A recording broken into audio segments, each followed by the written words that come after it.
Ladies and gentlemen, welcome to this week in Base Hit. We took a week off last week. We're sorry, but we're working. It's Labor Day, and I am joined by Julio Franco's 1989 Topps card. We That's all pretty know good. Julio Franco because he had one of the best batting stances in the history of baseball, if you Did he really? remember. Oh, yeah, he had that high-rise stance where he came up like that. Yeah, Julio Franco's batting stance. Let's look that up real quick. We're going I off the remember him. cuff here, everybody. I remember him Julio being great, but I do not remember the stance. Franco batting stance. Um, yeah, that was the best part about him was his batting stance. Oh, it's actually bringing up a bunch of people imitating him. Oh, come on, just We give used me. to. Did you ever? There it is. When I was playing baseball back in the Look day, at I how used to. awesome that stance Oh is. yeah, Yeah, that's a great batting. You would never, batting coaches my would coaches. never let you do that today. No, no, no, Never. no kidding. They would Coaches never would let have you. never let. Yeah, yeah, yeah. That's crazy. What It were was you always gonna the say? pitching stances. Well, I was just thinking about when we would practice when I was a kid, and we had like the battery of people that we would go through just when we'd get bored and Oh, you know and do you their always had batting to do stance? Fernando. I always had to do Fernando Valenzuela and all that, but we didn't. I didn't have batting stances Oh, really. oh, I had a bunch of them. Actually, this is the one I remember more is like later in his career when he would go way up high. Like that bat is like 3 feet out in front of him and Yeah, below his helmet.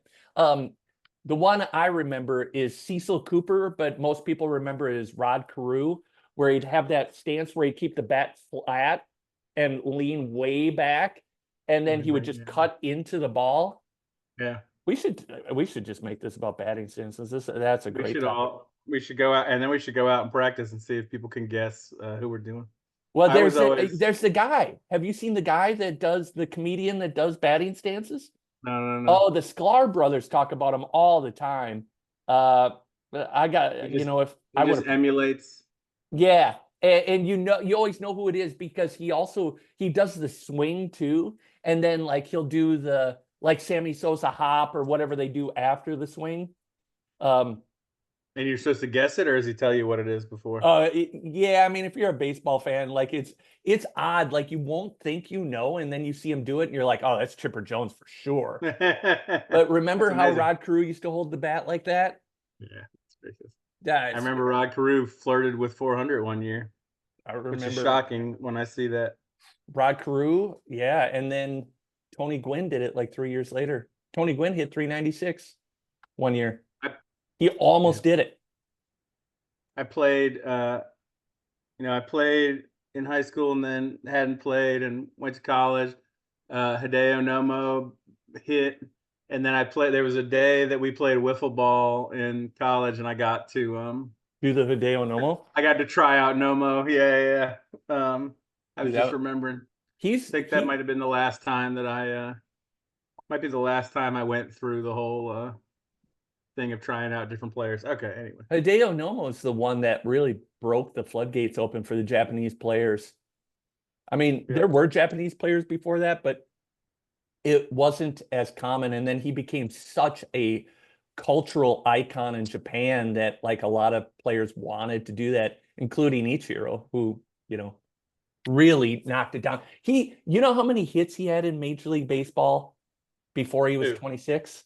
Ichiro? Yeah, No. zero. And he still made 3,000 hits. Oh, before he was 26. Yeah, Yeah, yeah, he was a monster. He was a monster. yep. All right. Um, We're not these are good making topics. shit up as we go. Yeah, no, these are good topics. Yep. I had something I was gonna ask you about Okay, do it. Let's do because it. we've been going through Blab.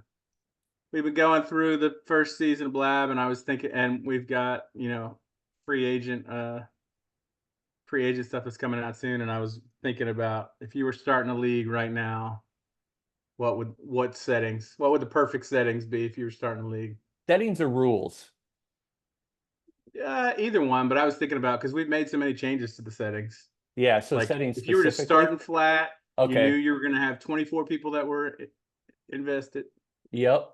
Well, certainly I would have.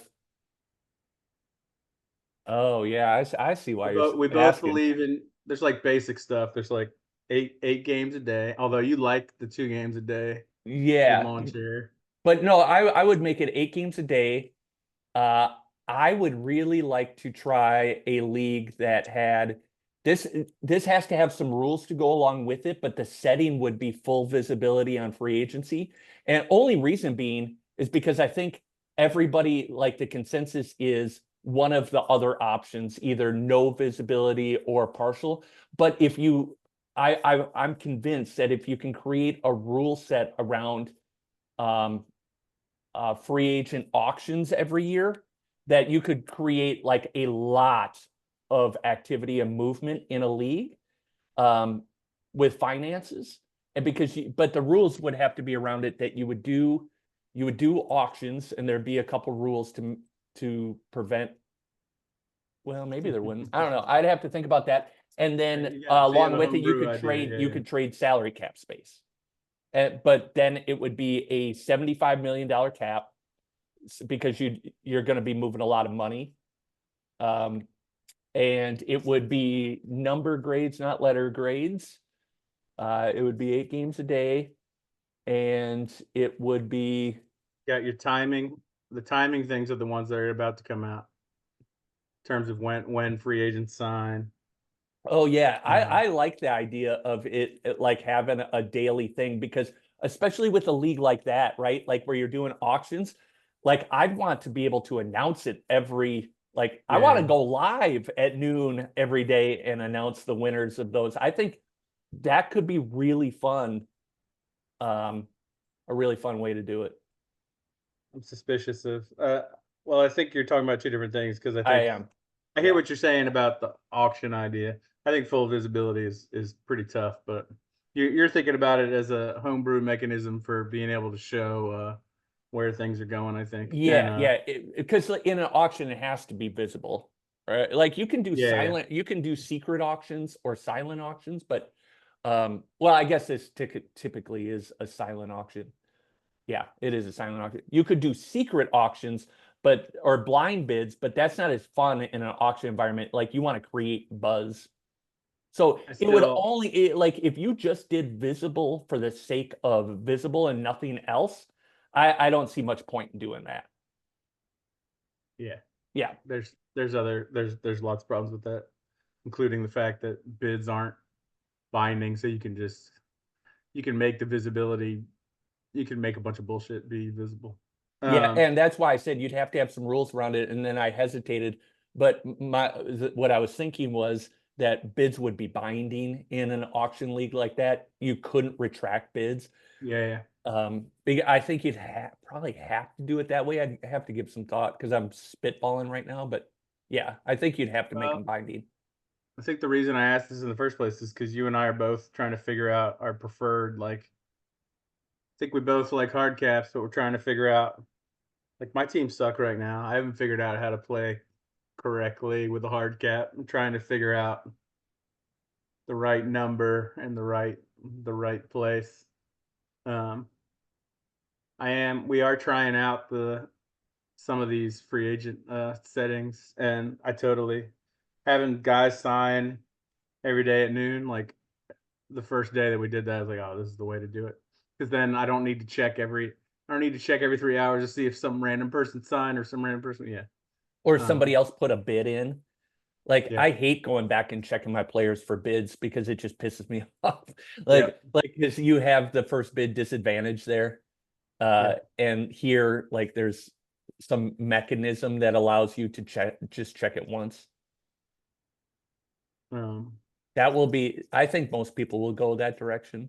Some form of that direction, anyways. yeah, I think so too. And also we have it in Octagon and Big Eight. We have the unrestricted free agents, which seems obvious to me too. But Yeah, once the season started and most people haven't heard about that. Maybe explain what just that once is and that why it's so much better. yeah. Let me scratch my nose as I do. Yeah. That if you have unrestricted free agents, the idea that once a league gets into the regular season and you would set how many sims it would be for your league, then you can just quick sign guys that have been sitting there and haven't been touched. So You instead of don't have going to through the sit bidding on them. process, That's yeah, so much better. especially in leagues where there's not a bunch of free agent activity. There's no sense in making people wait 3 to 7 sims or whatever it is Yeah, for like a 135K pitcher guy that you're just getting in for a salary cap reason. Like, there's no reason to make people wait on stuff like that. and especially well, if you're taking over a new team, like that's Yep. gonna be a big one, and you wanna make swap outs. You're not having to like, here's my initial set of bids, and I gotta wait a day to see. Yeah, Yep. yeah. Yep. That's I think actually a really good point. I think I think I would definitely choose that. Yeah, I don't know. I think the trading for salary cap space. Why is that in your mind? You thinking about how does that work? Didn't you mention Well, it? I think it's because you started by talking about Blab and then Yeah. I started talking about auctions. But even as I said it, I was like, I was just coming up with rules, but I'm not sure that would work, to be honest, because the auction does the job of trading salary cap space. It just, instead of trading it with each other, you're trading it with the players themselves. You know what I mean? Like through the auction. Yeah, and I've liked playing around with the rule set and Blab, but some of the I'm also been at the I forefront think, of some yeah, financial shenanigans. yeah. Trading salary cap, like it opens up like 8 side doors that you probably don't want to open, Yeah. Um, and you have gone through them all. I have gone through them all, hoping At one that point, we'll for reel them everybody in. listening that is not in Blab, at one point, not joking, he had $0 in salary. $0. And CBT had like 135 million or something crazy. But it was all Guys, legal. It was just how the game was designed my because guys had it's a spirit. Yeah, relegation. Yeah, I have won 6 games now out of 106. So I haven't pretty checked good. this morning, but Pretty good. they're trying hard. I mean, that's Um, better than the 2014 Detroit Lions. That wasn't uh, that the year they won yeah, yeah, zero yeah. games? Yeah. And the White Sox are going through it now. I do Oof, think they're like there's bad. always the problem with future. There's always the problem with how much of a hole are we going to dig ourselves into when Yeah. we let people do stuff in the future, right? So like trading draft picks out too far, but also like because people want full contract systems, like which I do understand, but we all know like if you want to win now, you're going to be willing to like sign on for stupid shit, and then your team's gonna be stuck, and then you give up your team, and then what happens? Yep. What happens to the next guy? It's Well, tricky. that's been the problem forever, and why you have to protect against that is like the Los Angeles Dodgers can do Shohei's contract for, you know, 20 Yeah, years out, and then what are they going to do? Sell the team in 10 years? Like the team's still in LA, they're still the Dodgers, but yeah, in base hit, you can just drop that team right now, and then yeah, some other jerk has to come and take your team with its traded picks for the next 5 years. yep. No, we can't let that happen. I mean, we do talk about. I guess people. I mean, teams do get themselves in trouble in real life, but yeah, but it still exists. But Yeah. look at all the. I mean, the coaching. Yeah, as college Well, football the kicks reason I in. brought up the Dodgers is because like even if they sell the team, the valuation of the team is still huge, so like it's just different. Like in our game, everybody's on a level playing field from the sense that everybody gets the same cap every year. But if you Yep. dig that hole too deep, everybody's still at that same playing field, but you're in the dirt halfway to China.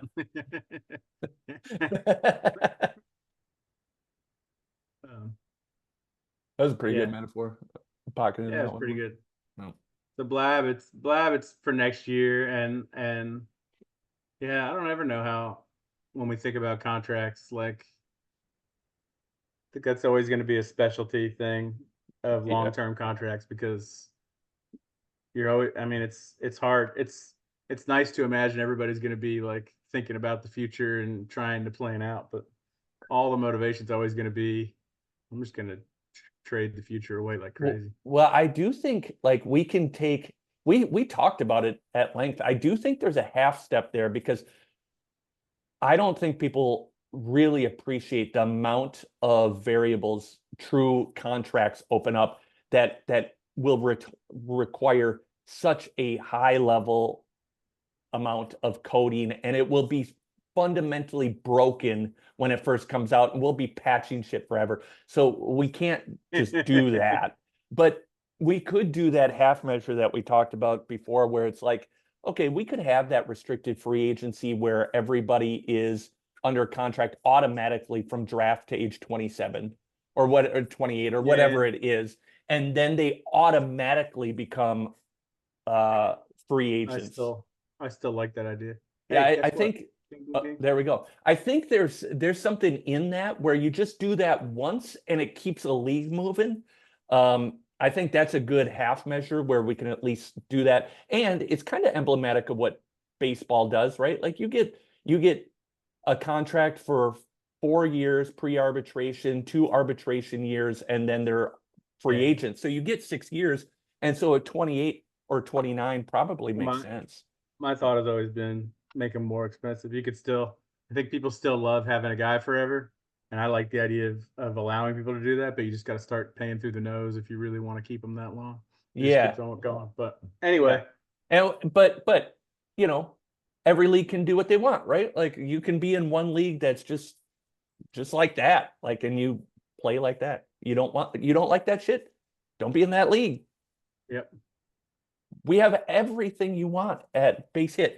Okay, I know we got to end it. I'd just like to congratulate my hometown, Texas State Bobcats, for beating the football powerhouse of Lamar University, 34-27. Lamar University likely doesn't actually exist. It's just a construct of the double slot experiment where we proved the observer effect. At the end of the game, the players from Lamar University just go into a noiseless void and don't come out again until Texas State needs an early season win. Go Bobcats. All right. Until next week, we're done.